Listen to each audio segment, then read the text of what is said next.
Hello, this is Mansi Gupta. I am a first prof student of BMS from Bundelkhand Government Ayurvedic College, Jhansi.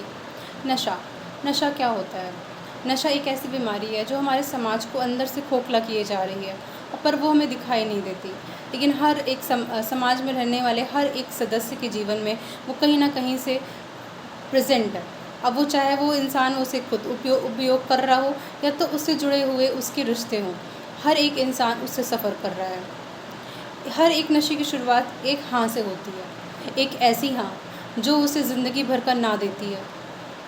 हर एक नशा इंसान से सिर्फ उसके स्वास्थ्य को नहीं, उसके परिवार को, उसके सपनों को, इवन उससे उसकी खुद की पहचान भी छीन लेता है।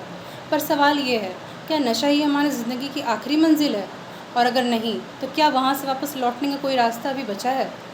तो आइए, आज हम अपनी कुछ कहानियों के ज़रिए समाज का आईना समाज को ही दिखाना चाहते हैं, जिससे हम ये देख सकते हैं कि समाज में ये नशा किस तरीके से अपना जड़ें फैला रहा है।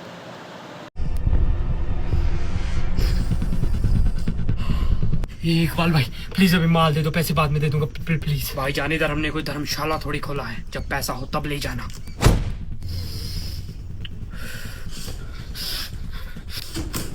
सब भेज दूंगा, सब भेज दूंगा।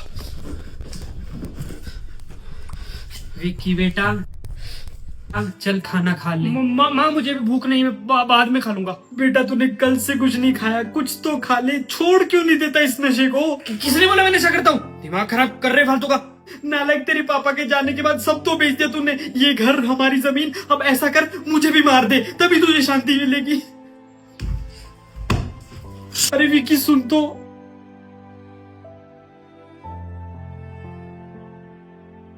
देख, इतना अच्छा लड़का हुआ करता था। जब से उसे इकबाल के साथ रहना शुरू किया ना इसने, तब से तो बेड़ा गर्क हो गया है, पूरा खत्म है। दीदी अब तो ऐसो का ही जमाना है, चोर नशेड़ी धरती पे बोझ। इकबाल भाई पैसे तो नहीं है, इससे कुछ हो जाएगा। माशाल्लाह सुभान अल्लाह, ये लो माल।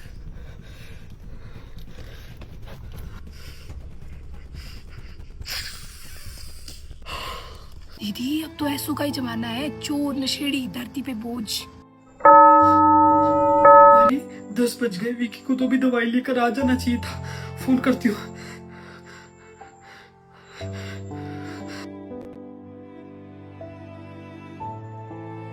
उठा उठा।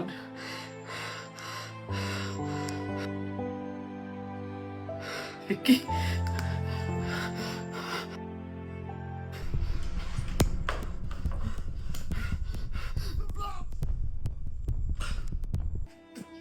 अरे ये भीड़ कैसी? माँ क्या हुआ मेरी माँ को? बेटा तेरी माँ को अस्थमा अटैक आया, उसने तुझे कितने फोन किए, तू कहाँ था? माँ मुझे भूख लगी, माँ खाना दे। उठना, मैंने नशा छोड़ दिया माँ। ये देख, छोड़ दिया मैंने नशा। आंखें तो खोल माँ, प्लीज आंखें तो खोल। बेटा अगर मैं कभी ना रहूं तो कम से कम तू जिंदा रहना। मुझे मेरा पुराना बेटा वापस चाहिए, नशा नहीं। माँ माँ माँ।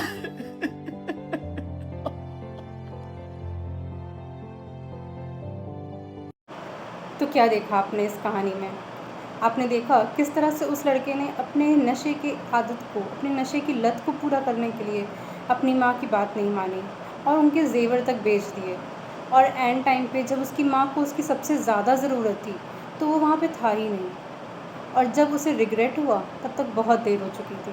तो नशा कुछ ऐसा ही होता है जो हमें अपनों से दूर कर देता है। अब उसके पास पूरी ज़िंदगी के रिग्रेट के सिवा और कुछ नहीं होगा, और अगर वो अब छोड़ना चाहे तो वो छोड़ भी नहीं सकता, क्योंकि अब उसके पास कोई वजह नहीं रह गई है छोड़ने की। पहले तो उसके पास वजह थी। तो हम ये कह सकते हैं कि नशा हमें अपने कंट्रोल में कर लेता है। वो एक बार आप हाँ कह के उसकी तरफ चले जाओगे, कूल बनने के चक्कर में उसकी तरफ चले जाओगे कि हाँ ये बहुत कूल है, ये बहुत सोसाइटी का अपर लेवल इसको यूज़ करता है, बट नहीं। हर एक बच्चा, इवन छोटे से छोटा बच्चा कफ सिरप को पी रहा है एज अ नशा, क्योंकि उसमें भी अल्कोहल की कुछ ना कुछ मात्रा होती ही है। तो हम ये कह सकते हैं कि नशा किस तरह से हमारे जीवन को प्रभावित कर रहा है और किस हद तक ये प्रभावित कर चुका है। आइए हम अपनी दूसरी कहानी देखते हैं, जिसके द्वारा हम आपको समाज के दूसरे आईने को दिखाने की कोशिश करेंगे। हे भगवान, आज दिन में ही पीकर आ गए। चुप, बक बक नहीं। भूख लगी है, ला खाना दे। नहीं है खाना। काम धाम छोड़ के घर में दारू पी के बैठे हो, शर्म नहीं आती? बोला ना, बक बक नहीं। ला चुपचाप खाना दे। तुम्हारे ये हाल है, पता नहीं इन बच्चों का क्या होगा। अरे क्या हो गया भाभी, आज दिन में ही लड़ाई शुरू कर दी। तो क्या करूं भैया, इनकी नशे की लत छूटती ही नहीं। सब कुछ लुटाते जा रहे हैं दारू पीकर। अरे भाभी भूल गई क्या, मेरा भी तो यही हाल था। लेकिन देखिए आज मैं बिल्कुल ठीक हूँ। हाँ, पर कैसे? नशा मुक्ति केंद्र से। चलिए हम मानव को भी वहीं ले चलते हैं। नशा शरीर का नाश तो करता ही है, परिवार की शांति भी छीन लेता है। अपने और अपने परिवार की खुशी के खातिर नशे को आज ही ना कहें। नशे को पहली बार ना, हर बार ना। ड्रग्स को ना, जीवन को हाँ। तो क्या देखा आपने हमारी दूसरी कहानी? इसमें सबसे इम्पोर्टेंट चीज़ आपने क्या नोटिस की? जी हाँ, बिल्कुल सही समझा, नशा मुक्ति केंद्र। वर्तमान स्थिति को देखते हुए भारत सरकार ने उपचार और पुनर्वास की दिशा में कई इम्पोर्टेंट कदम उठाए हैं। वर्तमान स्थिति में भारतीय सरकार ने national action plan drug demand reduction के अंतर्गत 765 रिहैबिलिटेशन सेंटर को पूरे देश भर में स्थापित किया है। इसके अंतर्गत integrated rehabilitation centre, district D demand reduction centres, outreach centre एवं सरकारी अस्पतालों में भी एडिक्शन से रिलेटेड फैसिलिटीज़ को प्रोवाइड किया जा रहा है। भारत सरकार ने नशा मुक्ति अभियान भी शुरू किया है, जिसके अंतर्गत समाज के हर एक छोटे कोने तक नशे से संबंधित जानकारी को, उससे संबंधित उससे होने वाले नुकसान के बारे में समाज के हर एक तकबे तक इस बात को पहुंचाया जा रहा है। इसमें सबसे इम्पोर्टेंट नशा मुक्ति केंद्र, इसमें होता क्या है? इसमें से व्यक्ति को सिर्फ नशा छोड़ना नहीं सिखाया जाता, उसे वापस से समाज में जीना सिखाया जाता है। इसमें रिहैबिलिटेशन, डिटॉक्सिफिकेशन, आफ्टर केयर, उसकी प्रॉपर काउंसलिंग की जाती है ताकि वो कभी दोबारा उस रास्ते पर ना चल सके। उससे ये जानने की कोशिश की जाती है कि आखिर ऐसी कौन सी स्थिति आई कि जो इस नशे की तरफ आकर्षित हुआ। उससे उस स्थिति को समझ के उसके ऊपर वर्क किया जाता है ताकि उसे कभी आगे ऐसा कोई मौका ना मिले कि वो उसकी तरफ दोबारा से आकर्षित हो जाए।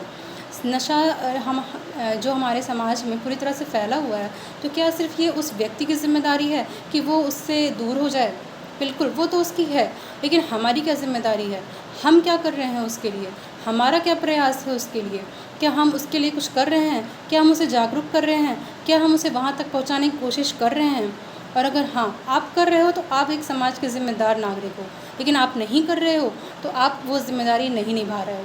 हमारे खुद के घर परिवार में ऐसे बहुत से लोग होते हैं जो नशे की तरफ आकर्षित होते हैं, फिर वो चाहे नशा गुटखा के रूप में हो, चाहे सिगरेट के रूप में हो, चाहे बीड़ी के रूप में हो, या कुछ भी हो।